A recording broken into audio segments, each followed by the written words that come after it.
The CBS Radio Mystery Theater presents...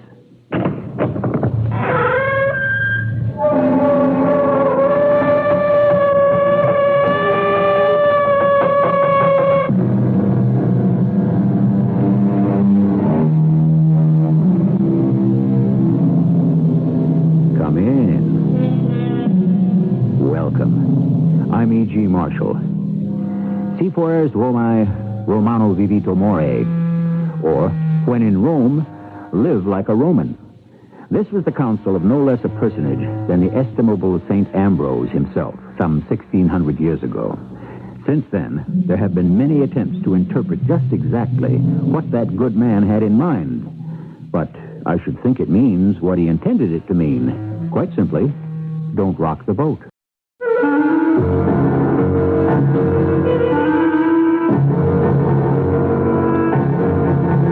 Our mystery drama, When in Rome, was written especially for the Mystery Theater by Sam Dan and stars Fred Gwynne.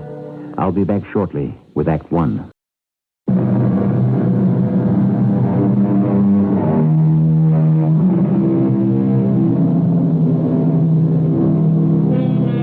As even the most casual student of history knows, we won our independence from Britain some 200 years ago. But that was only our political independence. For other things, we were still very much in the shadow of Europe. For a long time, we remained a young and self-conscious nation. We thought of ourselves as provincial, uncouth, and uncultured. Our newly rich men had newly rich wives who couldn't wait to go to Europe to buy sophistication and perhaps a titled foreigner for a son-in-law.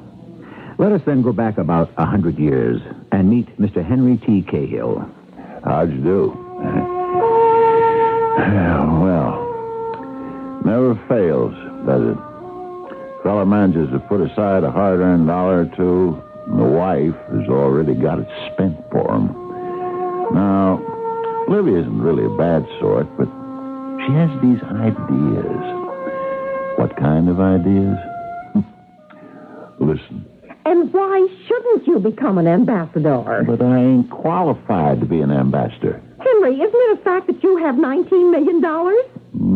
Give or take. You're qualified. But I don't know anything about tariffs or balances or trade and Lord knows what all. Well, you don't have to know a blessed thing. Look at the lot that's ambassadors now. Why, any of them is as ignorant as you are. No, but I can't speak any foreign language. None of them do. An American ambassador isn't supposed to say anything anyhow. Yeah, well, what's he supposed to do then? Wear knee pants. You'll have to catch me first. Go to fancy balls and parties. That lets me out. Now, don't you upset me, Henry Thomas.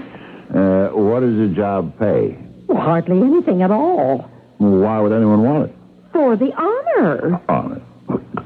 I can do without that. Thank you kindly. Henry, now that Mr. Hayes is president... Now, I got no time to fool with politics. You go to see Congressman Stifle.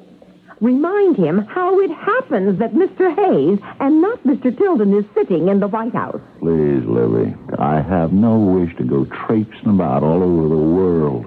I'm not leaving home. You go to see Congressman Stifle. No, Livy. No? I'm putting my foot down, and that's got to be my final word on the subject. Yours, maybe, but not mine. Henry, I warn you here, and I warn you now. Do not aggravate me. Do not irritate me, because... All right. I get the idea. Livy, you see, is a woman of many words. She uses them to let you know exactly how you stand. Right now, I understood, and I was standing right on the brink. So I went to see Congressman Morton B. Stifle. Henry, I'm not sure it can be done. What are you saying to me, Morton? Please, ask for something within reason. Ask to get a special government regulation suspended. Ask to have a law passed or repealed. Ask even to get an amendment to the Constitution. But to be made an ambassador? That's what I need, Morton. What for, Henry? You get to take no end of abuse. That's nothing new. There's no future in it. When the next president comes in, you're out. Morton, why you give me all these reasonable, sensible objections? Livy wants me to have the job. Livy. I'll see what I can do. I know you will. It's just all the plums have already been passed out. Well, I don't have to have a plum. Just make sure I don't have a lemon. London, Paris, Madrid, St. Petersburg, Berlin, Vienna. Too late for all the big ones. Morton, don't waste my time and your energy with all the little details. Just make sure it's somewhere in Europe.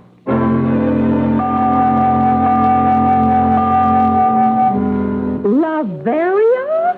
Yes, Livy. Well, I never heard of it. It was the best they could do at this stage of the game. Well, where is it? Right here on the map. Where? Between Austria and Romania. Where? You can hardly see it. Here, see? That little speck. Oh, Henry, what have you done to me? You're going to love it. From there, you can travel to Paris, Venice, Rome. Henry, is there really such a place? Oh, yes. It's got a king and a queen and a royal court. Why, it's the greatest little country in the world.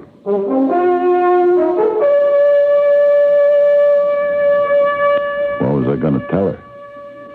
And maybe it was all for the best. Let her spend some time in one of those places without plumbing, far from the good old USA. Yeah, she'd get this ambassador nonsense out of her head soon enough. But, as usual, I was wrong. Oh, I love it. You what? Do you realize this is a castle?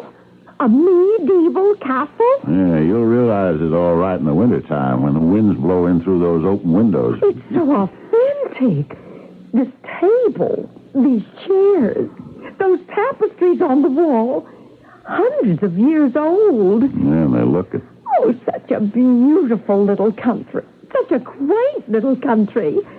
It's like some beautiful painting in a book of fairy tales. Now, what are those bowls doing on the floor near the window? Oh, that's the food. One is milk, and the other is vinegar. What are they doing there? The servants put them out.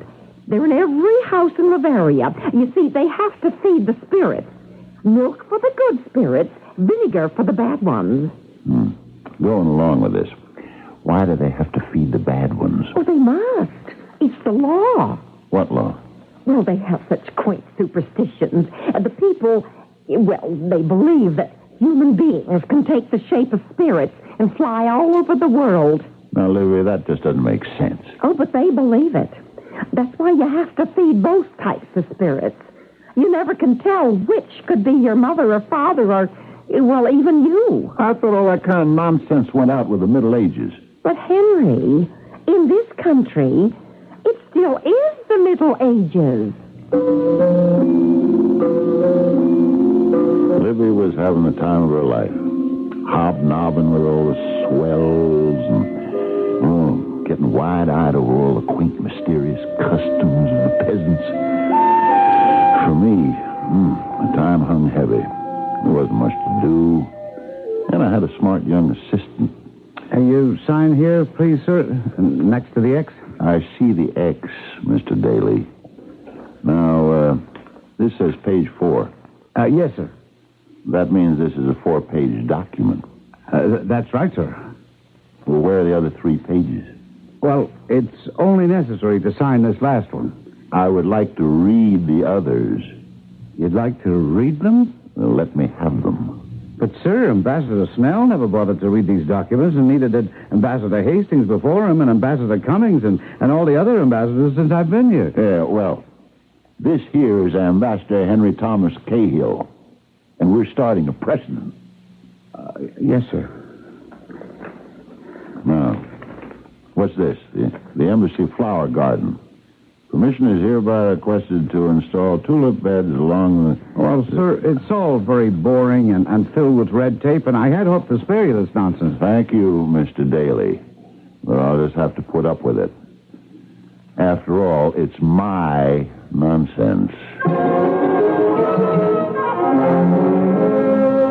and what am I supposed to say when we are presented to the king? Nothing. I got the drill from Brother Daly. This is a formal presentation at court. Still... And all you do is bow, smile. You say, "Thank you, Your Majesty." And what else? That's all. And then you back away and let the next couple be introduced. Oh, Henry, you've made me so happy. Oh, you're such a kind, wonderful, understanding person. Your Royal Majesties, I am honored to present the United States Ambassador, the Honorable Henry T. Cahill and Mrs. Cahill. Your Majesty. Your Majesty.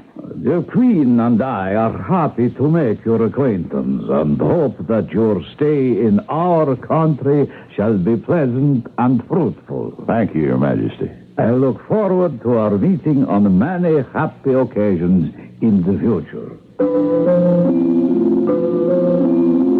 That's all there was to it. I tell you, Livy was in her glory. She was also in a brand new gown from Gay Paris that cost me a few $100. But what's money? You have to keep them happy. Yeah, there she was, presented at court. Maybe not the court of St. James in London, but a genuine, legitimate royal court, all the same. How many people from Kansas City have ever been presented? Do you suppose we can get to bed? You mean you can even think of going to sleep? Why not? It's midnight. What did you think of him? Of who? The king, King Zuran. Who else? Know him. He seems like a nice little fella. Now, what sort of way is that to speak of? He looks like he'd be a clerk in one of my warehouses. A clerk? Well, maybe chief clerk. Oh, Henry, you are absolutely impossible. I'm almost afraid to ask what you thought of her. The Queen? Please, if it's going to be rude, I don't want to hear it. All right, then I won't say it. Good. I hope we can depend on that. And now, can we get some sleep? Oh, good night. Good night. Henry, Yeah? what did you think of the Queen? Is that why you woke me up? Oh, you weren't sleeping. Well, do you remember Molly Bonnet? No, I never heard of her.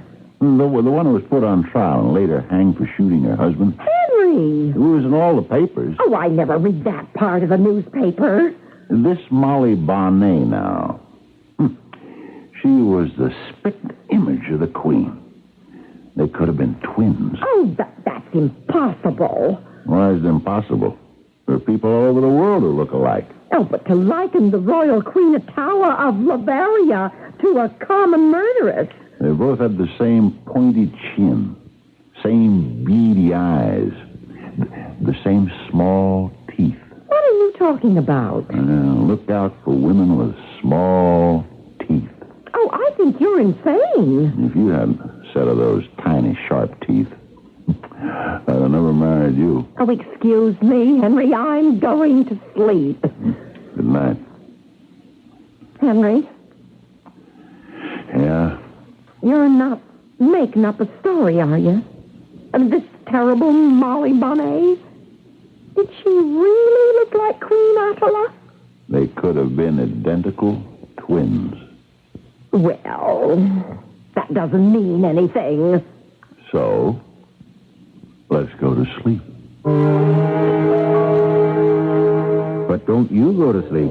We shall return here shortly with Act Two, and it's quite possible that we may develop this little theme a bit more in detail.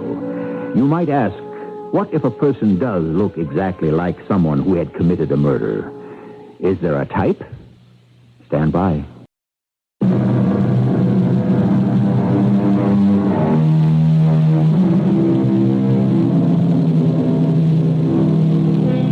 In the 19th century, Central Europe was filled with tiny picture book kingdoms, all the color and pageantry that attended a royal court. It was all like a fairy tale. And as we know, in fairy tales, everyone lived happily ever after. But happy endings are not the rule in life, which is real and earnest. And who knows what was really concealed beneath all the tinsel and glitter? We will find out as our story unfolds.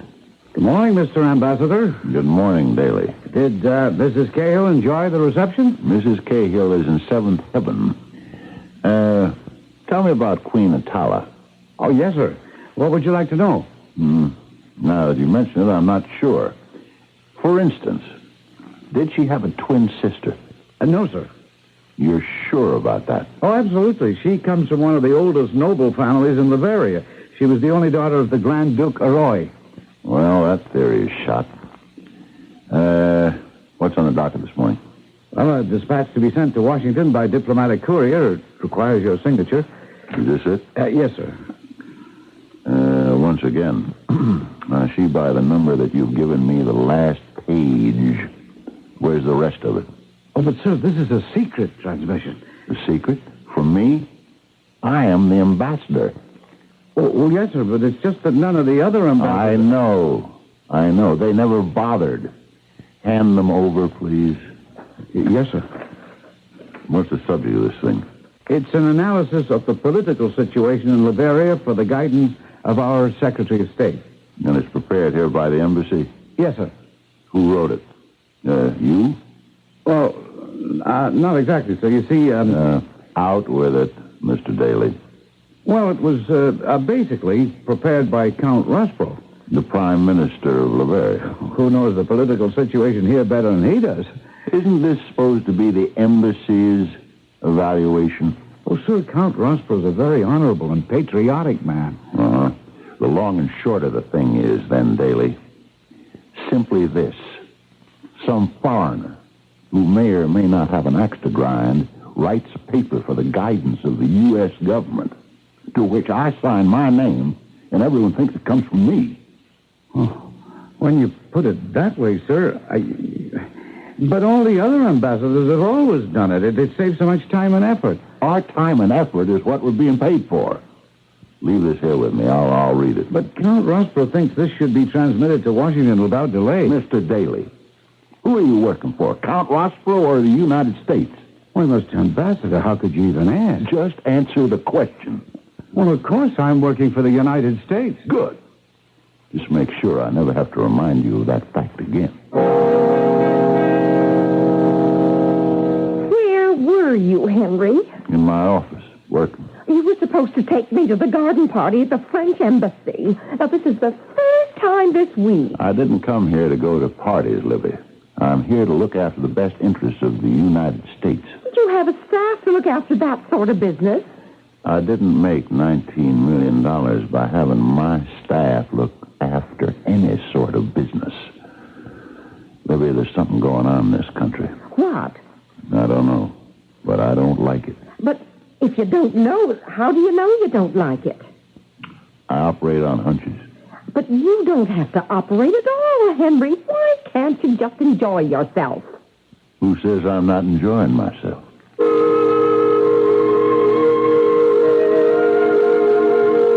Ah, Mr. Ambassador, so kind of you to come to see me. What's on your mind, Count Rospro? You are truly the impulsive American, plunged right into the current. Very well. I understand that your office has not transmitted its political analysis to Washington as yet. May I ask just how you understand that? Usually, I would have been told. Why? With all due respect, Count, how does this private matter between me and my government concern anyone else? Well, let us say the embassy is now operating on a new set of procedures, Count Rospro. Well, I assure you, Mr. Ambassador, that we have only tried to be helpful. Sure. I notice you don't think too much of the king.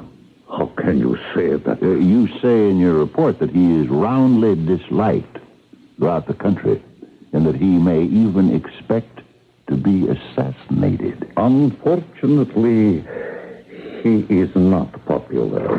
Arvin, my dearest, Your Majesty, may I present Mr. Cahill, the American ambassador? I had the honor to be presented to your Majesty at court. Of course. And how is Mrs. Cahill? First rate, your Majesty. Oh, you are busy, Count Rospro. So I shall not disturb you further. I was just about to leave. No, I insist. Count, the king is expecting you to join us for tea. I will be honored. Goodbye, Mr. Ambassador. And you and your wife should not be strangers at our court. Thank you, Your Majesty. And now, Mr. Cahill. Mr. Cahill? Yes. Our loyalty must be to our king. But we know in our hearts there is much opposition to him in the country. Should the worst happen, we should like to have the understanding and the cooperation of the United States. Count, do you expect the worst to happen? Well, these things, they are in the hands of fate.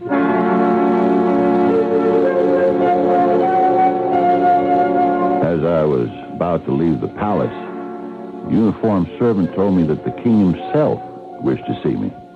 I heard you were visiting the Prime Minister. Yes, Your Majesty. Oh, we are alone, and this is an unofficial meeting, so why don't you call me Zuli? Zuli? My name is Zulan, and I will call you Henry. Or are all Americans named Henry called Hank? Hank, I like that better.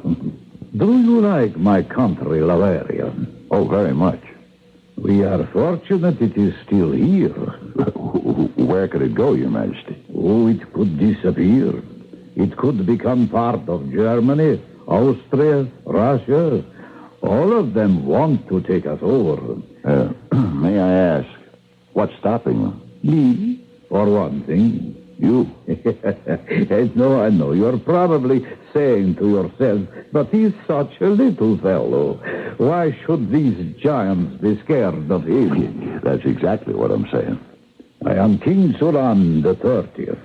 I am a descendant of the oldest royal house in the world. The kings of all these other countries are afraid to destroy me. Why? The overthrow of one royal house is a threat to all of them. And so, while I am alive... Your Majesty, tell me, did your wife ever have a twin sister? Oh, of course not. It's remarkable. What is remarkable? Coincidence. Zula! Oh, I did not know you were busy, Zulan. Your Majesty.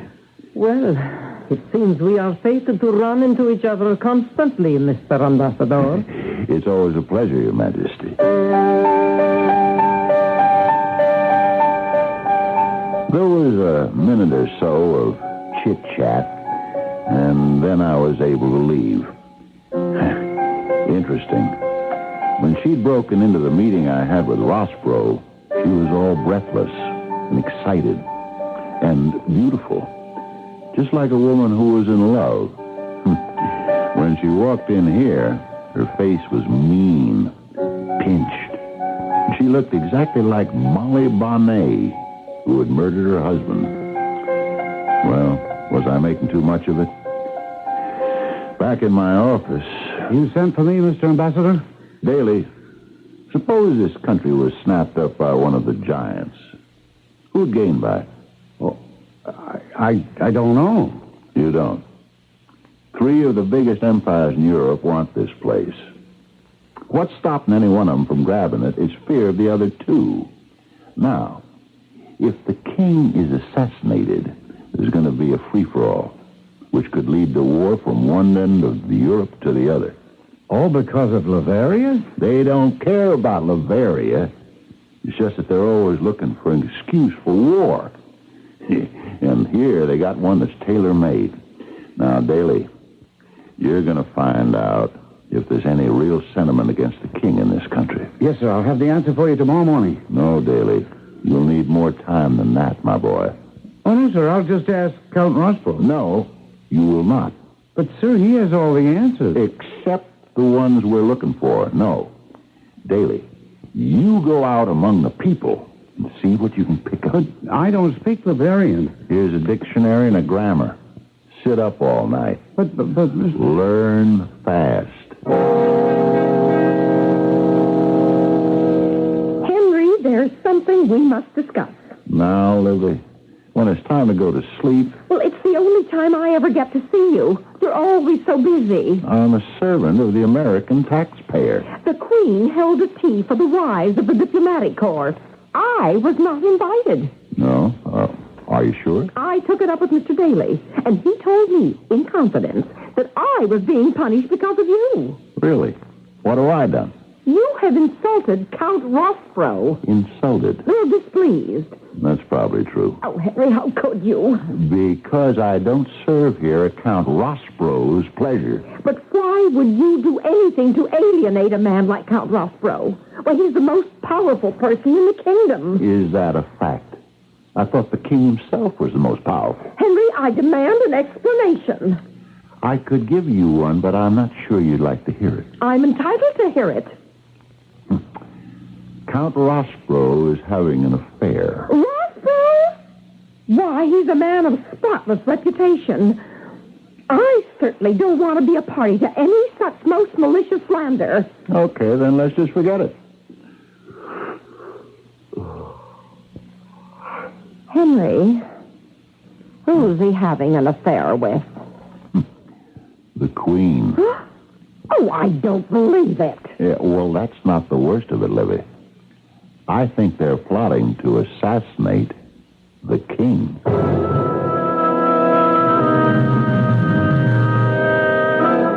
Whether we're dealing with royalty or commoner, love follows laws of its very own.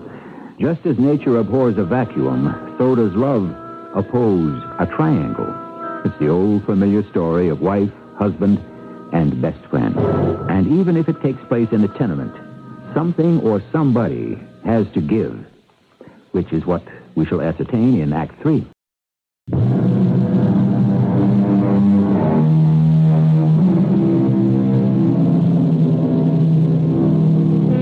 Kings and queens have always been perceived as lofty, distant people, far removed from the petty concerns of daily life that beset the rest of us. But when we think of kings and queens as husbands and wives, suddenly we see them in a different light. The concept of marriage suddenly makes them human. All too human. But the Queen? And Count Rothbro? He's the very soul of honor. Oh, Henry, how can you imply those two are having an affair? I'm not implying. I'm stating a fact. And murder? Why, it's impossible. Livy, how did I make $19 million? Oh, don't start that. By being able to judge people's character, right? But to accuse. I haven't accused anybody yet. In public. Have I? Now, you make sure this conversation doesn't go beyond this room, Henry. I'm warning you. I don't care what she or anyone else thought. I knew I was right. I had a little talk with my assistant, Mr. Undersecretary Daly. You know, Mr. Ambassador, these are very superstitious folks in this country. You're first making that discovery, are you? Daly, how long you been here? Well, it's the first time I ever ventured forth into the countryside. How do the people feel about the king? Oh, they love the king. And the queen? Well, I'm not sure. What's the problem? I just couldn't find out. And Count Rothbro? Well, when he was a student at the university, for a while, he was, I suppose you could say, a subversive. What kind? Well, it seems he favored a union of Bavaria with Austria. He did? They even suspected he'd been carrying on correspondence with Emperor Franz Joseph. And what happened? Oh, I guess his father, old Count Rothbro, gave him a severe talking to. And I suppose after a while he outgrew it. Maybe he did and maybe he didn't. Was there anything else you wanted, sir? Yes. I wanted to go home. A storm was brewing here in this two-bit kingdom. And I could be caught right in the middle. This called for some fancy footwork. So I decided to poke around and see what I could scare up for myself. One afternoon, I took a walk out into the country. I stopped off at one of those country taverns.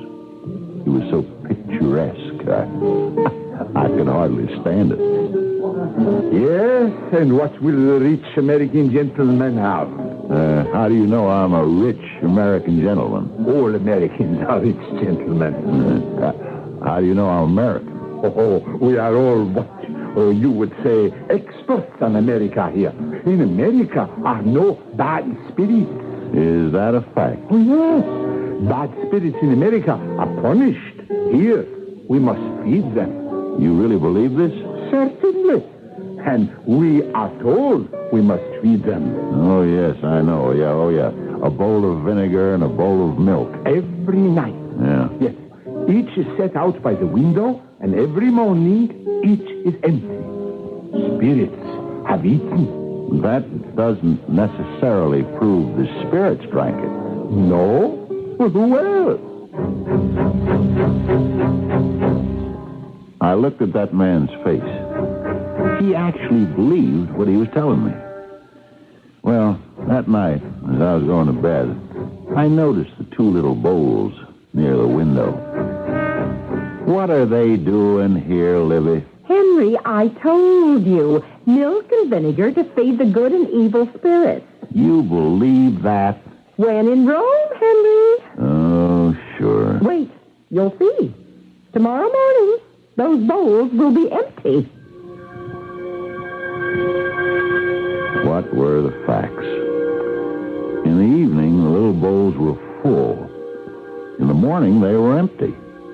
Therefore, somebody had to come in and empty them. But who? And why?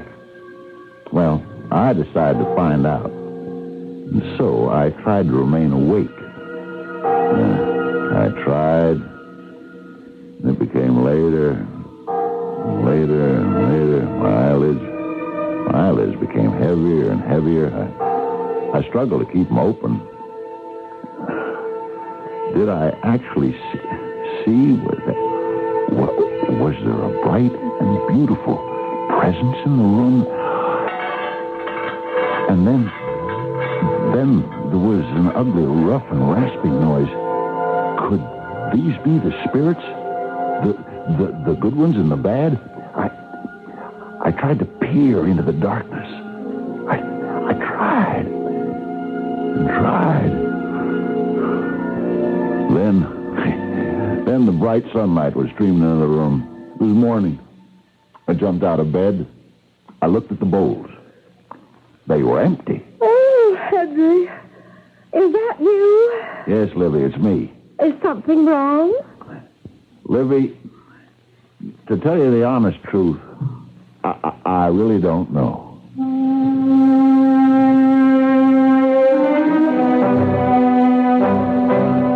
Sir, a cable has just arrived from the State Department. Read it. Yes, sir. I just finished decoding it, sir. It says, stability of Laverian government is vital to the interests of the United States. Suggest you do everything possible to maintain it if indeed it is being threatened. Signed, the Secretary. That's what it says. Yes, sir. Okay. How and with what can we maintain the stability of the Laverian government? Well, why don't we ask Count Rospro, sir? He knows everything. Yeah. You know something, Daly?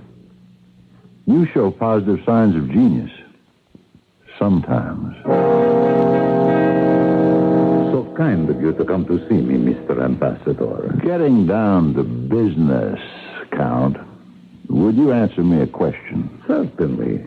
Is it true that you were a member of a student group that tried to forge a union between Bavaria and the Austrian Empire? And are you still trying to do it? Those are two questions. Is the answer to both yes? And if it is? My government would be displeased if there is any bloodshed in this country. I assure you the matter can be accomplished without bloodshed. That isn't true, and you know it. The king would have to be killed. Oh, but that's only one person. You said bloodshed. Murder is murder. Well, it wouldn't have to be murder. He could have an accident.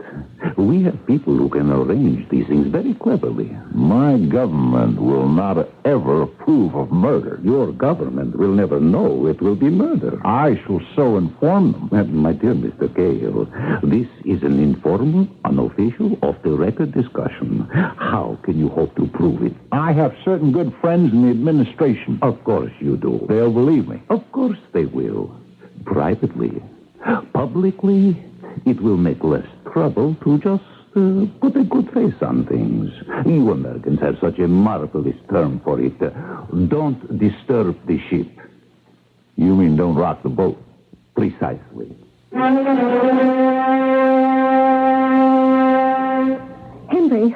Henry, wake up. Wake up. What? Henry, you're having a nightmare. Oh, yeah. I guess I was. Oh, dear. What was it about? I dreamed that the evil spirit came for supper tonight, and that the good spirit didn't. Oh, why, of all the superstitious nonsense. Look, but by the window, the bowls. The one with the vinegar is empty.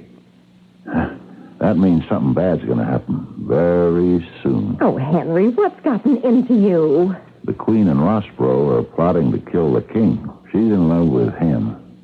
He's using her. How can I stop it? I'm absolutely powerless. Well, at least I can warn him. Your Majesty? We are alone, Hank. Zuli. Zuli. Zuli, your life is in danger. Yes, I know. You know? The life of a king is always in danger. I don't mean generally. I mean there's a plot. There is always a plot. Zuli, your wife and Count Rossborough are plotting to kill you. Mr. Ambassador, how dare you? You come from a barbarian country where there is no respect for rank. This interview is terminated. You are dismissed from our presence. What was I going to do? The man was obviously a fool. But it was vital that he remain a king. How can I save him now? Then I got an idea. Mr. Daly. Yes, sir. Send a cable to the office of the Kansas City Daily Messenger. Say, I want whatever pictures, photographs, drawings, illustrations, everything they have on a woman named Molly Bonnet.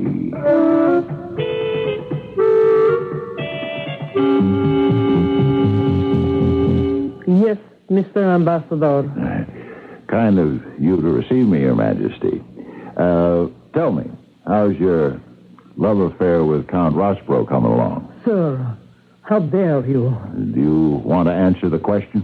You know I'm not making this call with a pair of deuces.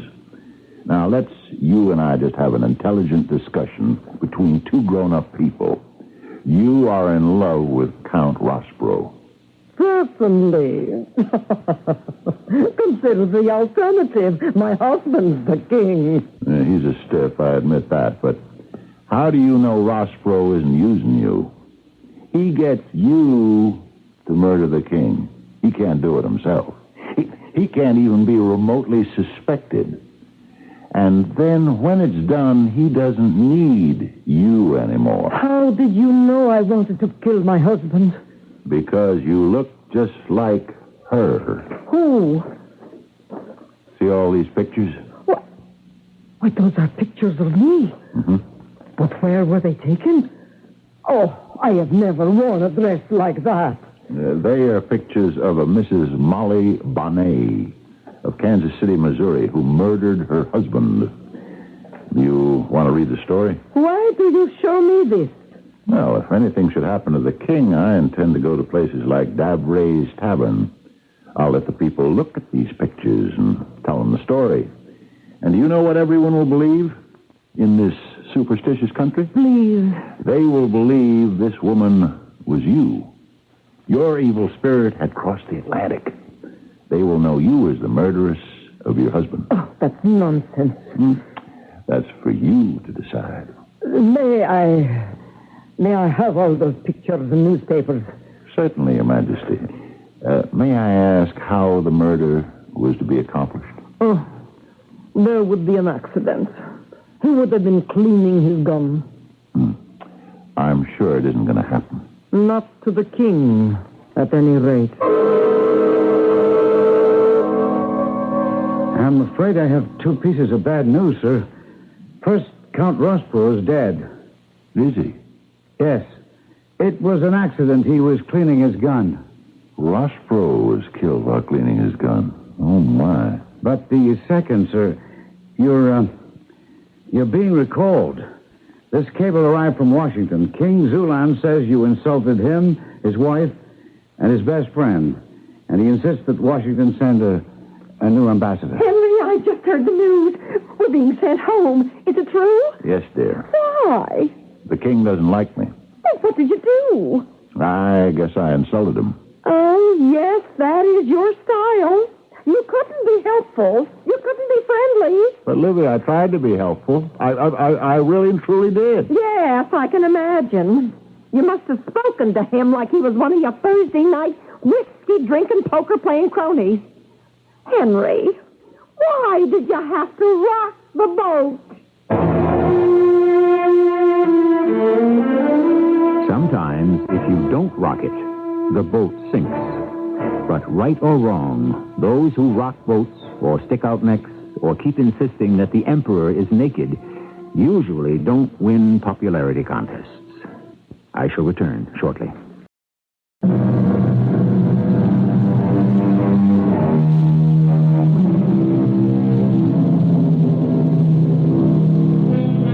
Uneasy lies the head, as Mr. Shakespeare said, that wears the crown. For to be a king, one must live up to the ideal. One must be noble, brave, wise. And how many humans can fill the bill? So, king after king is overthrown, executed, exiled, all because he was less than perfect. Indeed, he was no better than those who adored him. It's a risky thing, this king business. Who would want such a job anyhow? But fortunately, there's no shortage of applicants. Therefore, we shall have no shortage of stories. Our cast included Fred Gwynne, Joan Shea, Ray Owens, and Ian Martin. The entire production was under the direction of Hyman Brown. This is E.G. Marshall, inviting you to return to our Mystery Theater for another adventure in the macabre. Until next time, pleasant dreams.